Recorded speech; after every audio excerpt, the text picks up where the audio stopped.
Bienvenidos a la UNAM Responde este 23 de mayo, en que se conmemora el Día del Estudiante y una fecha importante, significativa para nuestra universidad, ya que recordemos que la autonomía universitaria se logró precisamente gracias a un movimiento estudiantil en el año de 1929. Enhorabuena por esos estudiantes y por toda la comunidad que ha ido construyendo y aportando de forma positiva a nuestra Universidad Nacional Autónoma de México con el paso de los años. Quédense con nosotros, durante los próximos minutos tenemos mucha información. Y bueno, Fundación UNAM y la FES Acatlán impulsan la preparación de la comunidad universitaria y de toda la sociedad, y es que todos podemos aprender un nuevo idioma o perfeccionar el que ya practicamos. Estas dos instituciones han abierto cursos en línea para estudiar inglés, alemán, francés, italiano o japonés. Lo único que debes hacer es realizar un examen de colocación que no tiene ningún costo, al mencionar que viste este anuncio que está apareciendo en nuestra pantalla. No dejen pasar esta oportunidad y bueno, si desean obtener más información pueden visitar la página www.acatlán.unam.mx/CEI. Y bueno, padecer la enfermedad de COVID-19 puede ser un factor de riesgo que lleve a las personas a desarrollar diabetes. Sobre este tema se han llevado a cabo distintos estudios y el doctor Carlos Rosales nos amplía la información en la siguiente cápsula. ¿Cómo está, doctor? Buenas tardes.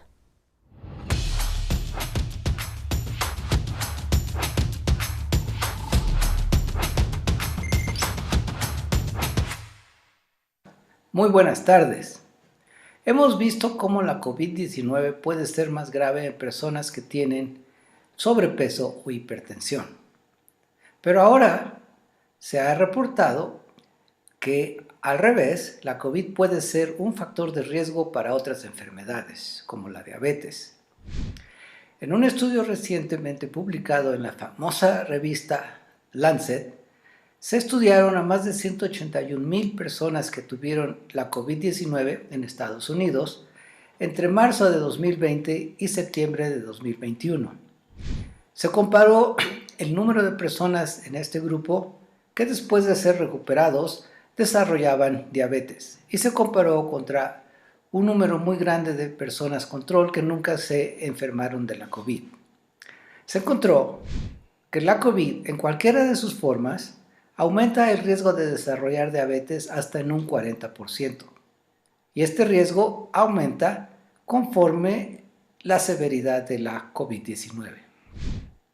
Entonces, enfermarse de la COVID-19 aún en forma ligera puede traer secuelas a largo plazo que son muy importantes.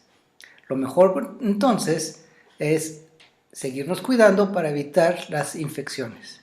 Es mejor no enfermarse, aún aunque la COVID-19 sea ligera. Y para esto, pues tenemos que seguir con todas las recomendaciones de siempre. No dejes de usar el cubrebocas en lugares cerrados y sobre todo si son muy concurridos. Y hay que evitar las infecciones lavándonos frecuentemente las manos. No se confíe, cuídese mucho. Muchas gracias. Hasta luego.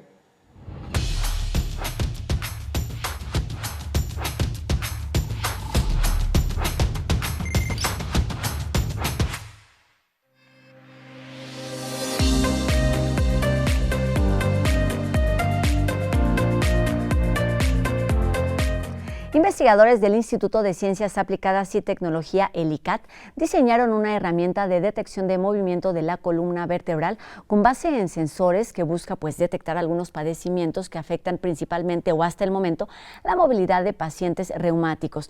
Esta enfermedad se presenta en aproximadamente el 10% de la población, y para conocer los detalles de este desarrollo se encuentran con nosotros el doctor en Tecnologías de la Innovación y Robótica, Miguel Ángel Padilla. ¿Cómo está, doctor? Buenas tardes. Hola, buenas tardes. Muy bien, muchas gracias. Gracias, doctor. Y también nos acompaña Adriana Martínez Hernández, quien es estudiante de doctorado en Ingeniería Eléctrica. ¿Cómo estás, Adriana? Bienvenida a la UNAM Responde. Hola, buenas tardes. Muchas gracias. Ambos, junto con el maestro Juan Salvador Pérez, son titulares del proyecto y miembros del grupo de bioinstrumentación y de la Unidad de Investigación y Desarrollo Tecnológico del ICAT, que se encuentra en el Hospital General de México, doctor Eduardo Lisiaga. Y bueno, comencemos conociendo y entendiendo qué es esta herramienta, en qué consiste, doctor. Sí, bueno, esta herramienta es un instrumento electrónico que consta de una serie de sensores pequeñitos que son similares o que usan la tecnología similar a la que se usan en los celulares para detectar el giro de nuestra cámara. Y entonces esos sensores se colocan en la espalda como si fueran un cinturón y tienen la capacidad de monitorear o de leer la información del movimiento de la columna de manera muy fina, de tal forma que la idea es que podamos tener un instrumento muy cómodo, fácil de usar y que permita obtener información de movilidad para la detección y diagnóstico y evaluación de una serie de enfermedades que afectan la movilidad de los pacientes, como pueden ser las enfermedades reumáticas, en el área de ortopedia, neurología y otras áreas clínicas. Vamos a hablar más adelante de estos detalles. Antes me gustaría, Adriana, que nos platicaras de dónde surge esta herramienta, cuáles son los antecedentes. ¿Ustedes habían trabajado antes en proyectos de este tipo o, vamos, en el área laboral, en la práctica, se dieron cuenta de esta necesidad? ¿Cuál es el origen?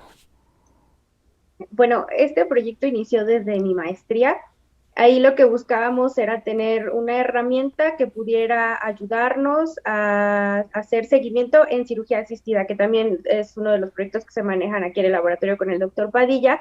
Entonces, existen ya sistemas similares, comerciales, sin embargo, pues son muy costosos y nosotros teníamos esa necesidad, por lo que decidimos desarrollarla. Entonces, este sistema se fue desarrollando, como lo dije, desde mi maestría, y poco a poco vimos que tenía utilidad para hacer evaluación de movimiento humano y pues específicamente vimos que en reumatología había un campo que no ha sido atacado y por eso es que empezamos a aplicar nuestro sistema en la evaluación de movilidad de pacientes con reumatismo. Pero como menciona el doctor Miguel, lo que se puede hacer también es aplicarlo en otras áreas como en rehabilitación, en ortopedia, y por eso entonces empezamos a hacer un desarrollo mucho más específico, empezamos a hacer un rediseño de los sensores que fueran mucho más pequeños, lo cual nos pudiera ayudar a colocarlo en para empezar en toda la columna, que se pudiera hacer un seguimiento de toda la columna y que también se pudiera aplicar a otras articulaciones pequeñas como pueden ser las manos, por ejemplo, ¿no? Que son articulaciones muy chiquitas y entonces, bueno, de ahí se desarrolló todo este rediseño, ¿no? Que fueran sensores muy pequeños, que fuera portátil, que se pudiera colocar sin quitarle movilidad a los pacientes. Entonces, es parte del trabajo que se ha hecho. Esto es importante, no es un instrumento invasivo, se puede colocar de forma externa.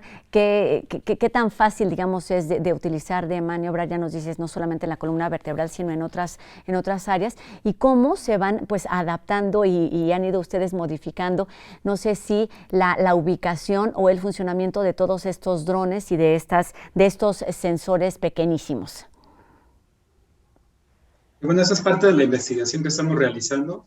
Digamos que nuestra investigación es en dos sentidos, tanto la investigación en el sentido de desarrollo de tecnología y luego en la investigación científica de sus aplicaciones clínicas. Entonces, al día de hoy, por ejemplo, estamos trabajando en un caso clínico que es la enfermedad de espondiloartritis axial, que es una de las enfermedades reumáticas más severas, digamos, que padece la población. Y en ese caso estamos estudiando cuál es la configuración mejor que nos pueda proporcionar la mayor información y la mayor capacidad de detección del progreso de los pacientes. Entonces, parte de la investigación es hacer estudios de sensibilidad de dónde colocar de manera muy precisa los sensores, cuántos sensores y el tipo de información cómo podemos obtener información valiosa a partir de los datos que nos arrojan los sensores, y esa es parte de la investigación. Entonces, las bondades de nuestro sistema es que podemos jugar, digamos, podemos hacer muchas configuraciones, colocarlos en diferentes partes del cuerpo, dependiendo de la patología y de la necesidad clínica. Exactamente, esta investigación por un lado permite identificar y obtener información y por el otro interpretarla. Estos sensores son sensibles a movimientos que son normales, habituales en las personas o son sensibles a cuando presentan alguna alteración por cualquier enfermedad. Bueno, esta tecnología lo que hace es que, dependiendo del lugar en donde se colocan, hace la estimación de la orientación de esa parte del cuerpo. Por ejemplo, en la espalda, al colocarlos a lo largo de toda la columna, lo que se puede hacer es ver cómo se está moviendo. Entonces, por medio de algoritmos, lo que hacemos es estimar los rangos de movimiento que tiene la persona. Al ser tecnología mucho más sensible que la que utilizan actualmente en la clínica, porque actualmente se hace esta evaluación de movilidad en los pacientes, pero se hace por medio de cintas métricas y goniómetros. Estos instrumentos son poco sensibles, pueden tener errores de observación por la experiencia del médico, hasta por los movimientos del paciente. Si hace un movimiento que no está tan controlado, no da realmente las métricas que se necesitan. Entonces, nuestro sistema podría ayudar a tener una evaluación mucho más precisa, mucho más objetiva, repetible. Entonces, lo que ya se puede hacer es estimar rangos de movimiento con mucha más sensibilidad, con mucha más precisión, y entonces tal vez podamos tener un apoyo para los médicos en tener un diagnóstico pues igual más oportuno o mucho más preciso. Muy bien, parece tener entonces también más efectividad. ¿En qué etapa se encuentran del desarrollo? Es decir, ya hicieron esta prueba, están modificando, están realizando más investigación en cuanto al aprovechamiento de la tecnología, pero también ya se ha probado también aquí en este hospital en donde ustedes realizan algún tipo de prácticas. ¿En qué etapa se encuentra este desarrollo en particular? Sí, bueno, seguimos madurando propiamente el sistema, la tecnología, la usabilidad, la ergonomía, pero por otro lado estamos haciendo ya pruebas con protocolos clínicos, en este caso en la reumatología. Entonces la idea ahora, ya hemos hecho investigación sobre la confiabilidad en individuos sanos, y a la siguiente fase es comenzar a hacer pruebas comparativas controladas entre pacientes y sujetos de control sanos, para comprobar que nuestro sistema es capaz de obtener información diferenciada entre dos grupos de poblaciones. Ya hemos hecho algunas pruebas preliminares, digamos, de usabilidad y de factibilidad en algunos pacientes, pues para demostrar que no hay mayor riesgo ni incomodidad para los mismos. Entonces es parte de la investigación. Y de aquí pues se abren muchos caminos, porque de aquí se pueden empezar a estudiar diferentes patologías, empezar a hacer nuevos algoritmos de análisis de información, la construcción de bases de datos clínicas que puedan servir a la comunidad de investigación en el futuro. Entonces, bueno, pues el camino a seguir es afortunadamente muy vasto. Hay muchos caminos y pues estamos muy contentos por eso. Exactamente, porque puede tener muchos beneficios.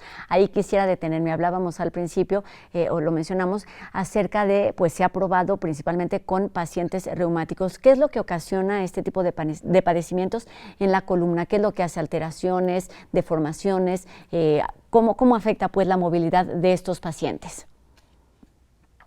Bueno, la espondilitis anquilosante, que es ahorita el padecimiento en el que hemos probado el sistema, lo que genera es una inflamación crónica en las articulaciones de nuestra columna, que son las vértebras, y esta inflamación pues obviamente genera dolor, lo que pues ya impide la movilidad, pero al ser una inflamación crónica puede generar que se hagan puentes óseos, fusionando vértebras o deformándolas, de forma que ya el paciente no puede moverse como lo hace normalmente. Empieza principalmente en la columna baja, o sea, en las lumbares, pero también afecta a la columna torácica y a las cervicales. Muy bien, y lo mencionabas también brevemente, Adriana, quizá nos pueden ampliar un poquito la información sobre este tema, porque en este momento se ha aplicado únicamente en pacientes reumáticos, pero puede ampliarse para especialistas en ortopedia, en neurología. ¿Cómo es que esta herramienta puede tener pues una aplicación más amplia? Pues primero tendremos que hacer justamente estudios de validación, porque como cualquier instrumento, por muy bueno que sea, debe tener una fase de investigación rigurosa en el cual se demuestre su utilidad, su seguridad y su eficacia. Entonces, pues es cuestión de ir armando protocolos clínicos con colaboraciones con médicos, que además son muy interesantes, siempre son muy entusiastas, Y, por ejemplo, se puede estudiar de manera muy precisa o fina, por ejemplo, la movilidad en la parte alta de la columna, las cervicales, las partes lumbares. Otra cuestión importante es que normalmente en las evaluaciones de movilidad se utilizan herramientas manuales, que son las que están estandarizadas a nivel mundial porque son las que han sido validadas. Sin embargo, en la práctica clínica rutinaria, los especialistas, pues su experiencia les dice que esas formas de medir a los pacientes o de evaluar la movilidad, pues no es la mejor o es susceptible de errores o no les permite obtener mayor información de la que quisieran, porque incluso visualmente pueden ver, por ejemplo, en el caso, por decirlo, de esta enfermedad de espondiloartritis, es observable que los pacientes hacen movimientos anómalos, por ejemplo, en las rodillas, en el torso cuando quieren girar la cabeza, diferentes movimientos que una persona sana normalmente no haría y que sin embargo la tecnología actual no les permite o no les da información, no hay forma de medirlos al día de hoy. Entonces con este tipo de sistemas se podrían diseñar nuevas métricas o mejorar los métodos de evaluación de tal forma de obtener ese tipo de información que pudiera estar expresando la patología y que pudiera utilizarse para detectarla con mayor precisión y confiabilidad. Esto es importante. Se tienen que identificar, digamos, algunos síntomas, algunos movimientos, no solamente en la columna, sino que sean como más visibles, y lo que busca o en donde aporta principalmente hasta esta etapa es en la evaluación y por lo tanto en la detección oportuna de distintos padecimientos. Sí, así es más o menos. Ahorita lo que queremos es tener un sistema de apoyo para los médicos que puedan hacer evaluación de movilidad en pacientes de forma más precisa, repetible. Y bueno, esta tecnología se puede, como mencionaba el doctor Padilla, podemos implementar unos algoritmos que tal vez en un futuro puedan detectar ciertos patrones.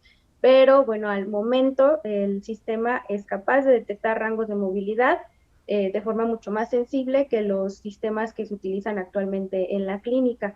Hay otros sistemas, por ejemplo, los sistemas ópticos, que son utilizados para análisis de marcha. Sin embargo, estos requieren de espacios muy controlados, donde hay cámaras que están bien calibradas, y necesita un espacio bastante amplio y son muy costosos. Entonces, pues no es viable, ¿no? Por ejemplo, para la práctica clínica en nuestro país. Pero esperamos que con nuestro sistema se pueda pues utilizar de esta misma forma, pero sin necesidad de espacios tan controlados y que pueda ser llevados a lugares en donde pues no es tan fácil, ¿no? El acceso a la tecnología o por el costo.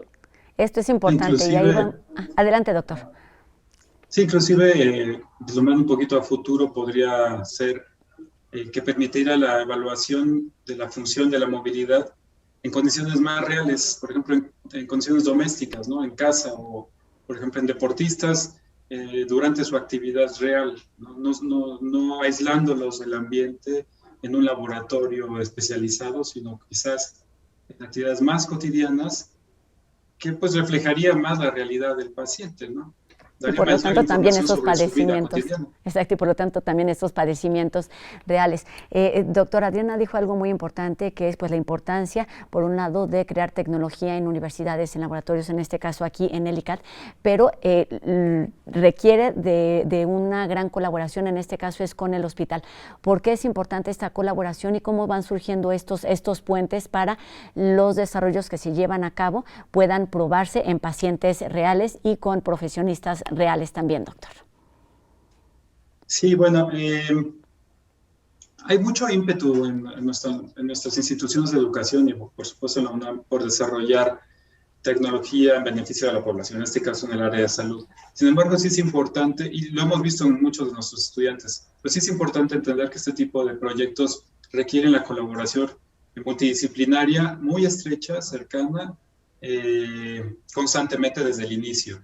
Tradicionalmente se pensaba, o sea, la forma tradicional de trabajar es uno como investigador está en su laboratorio, en su cubículo, en su instituto, aislado, y una vez que tiene una idea, la desarrolla y va y busca a quién puede estar interesado. Esa es una forma de trabajar que, en lo personal, en nuestra experiencia, pensamos que no es necesariamente la mejor.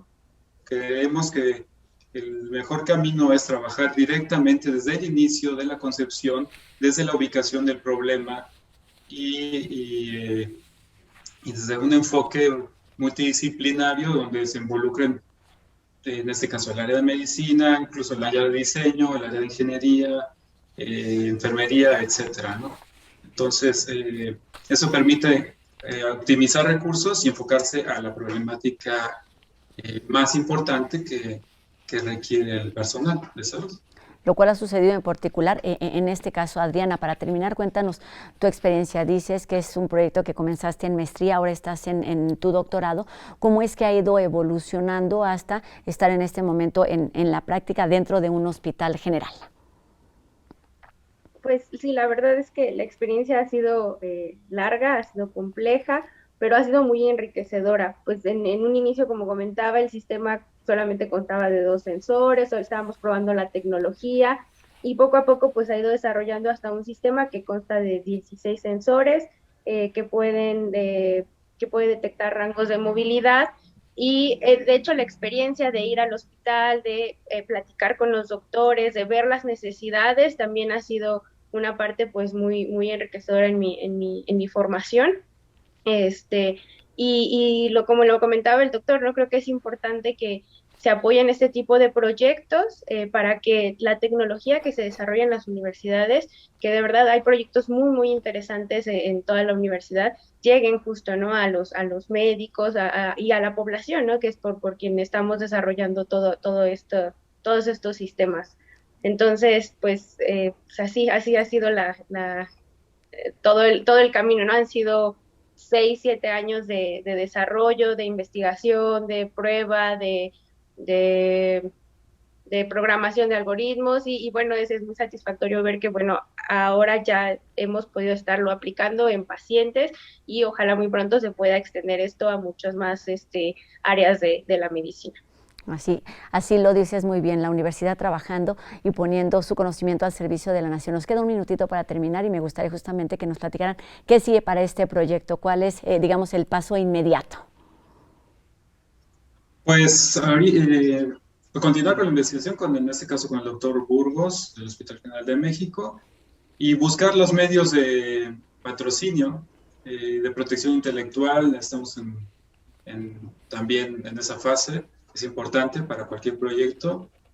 Y bueno, esto podría dar hasta para una empresa universitaria que, bueno, finalmente el país requiere de empresas de base tecnológica como lo hace China, lo hace la India, lo hacen esos países. Nosotros tenemos que ya empezar a hacerlo también. Y hacerlo cada vez más en forma masiva. Adriana, rápidamente, ¿cuál es alguna de las dificultades o de las satisfacciones más grandes que te ha dejado trabajar en este sensor? Pues bueno, de las satisfacciones más grandes, pues el ver que todo tu esfuerzo, que todo tu tiempo de dedicación puede generar un beneficio para nuestro país. Yo creo que es de lo más satisfactorio y bueno, complicaciones han sido muchas, ha sido, como lo mencioné, un proceso de investigación muy largo, del buscar qué sensores utilizar, los algoritmos, hasta la comunicación, ¿no?, con los médicos, a pesar de que ellos son muy dispuestos a trabajar con nosotros, a veces la comunicación es un poco difícil, ¿no? Podríamos decir que a veces hablamos idiomas diferentes, pero ha sido un desafío, pero ha sido también algo muy beneficioso para nuestro proyecto. Pues para ti, para el instituto y precisamente que sea ese también pues el beneficio para toda la sociedad y para los pacientes en particular.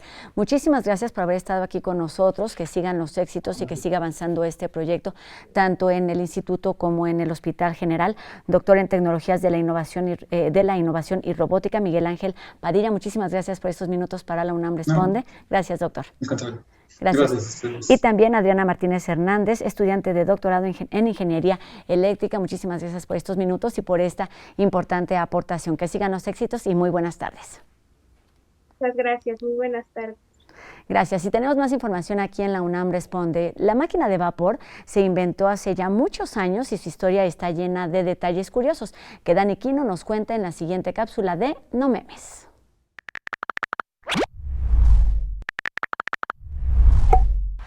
Herón de Alejandría se dedicaba a la ingeniería y las matemáticas. Si de su mente no hubiera sacado la idea de una esfera que rotaba gracias a la acción del vapor de agua llamada eolipila, allá por el siglo I de nuestra era, 15 siglos más tarde el español Jerónimo de Ayance y Beaumont no hubiera patentado la primera máquina de vapor, ni James Watt hubiera alimentado de carbón a su propia máquina de vapor, con la que desató la revolución industrial que propició a su vez la creación de ciudades, ferrocarriles, el transporte terrestre masivo de carga y pasajeros, la contaminación, la concentración urbana. Ni Buster Keaton hubiera grabado La General. No habría metro, ni vendedores del metro, ni los estrujos propios de este transporte. Y aún más, si no hubiera existido esa eolipila de Herón de Alejandría, hoy no tendríamos carritos de camotes.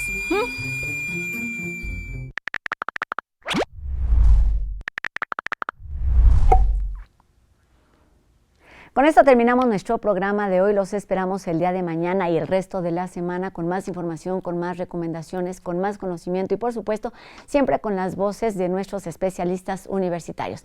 Antes los invitamos a que se pongan en contacto con nosotros a través de nuestras redes sociales. Están apareciendo en este momento en su pantalla. Ustedes decidan cuál prefieren, si es Facebook, Instagram, también YouTube, o bien seguir nuestros programas a través del canal de YouTube y también a través de la página de tv.unam.mx. La cita es para encontrarnos aquí el día de mañana en punto de las 2:30, por supuesto, por TV UNAM. Mi nombre es Rosa Brizuela. Adiós.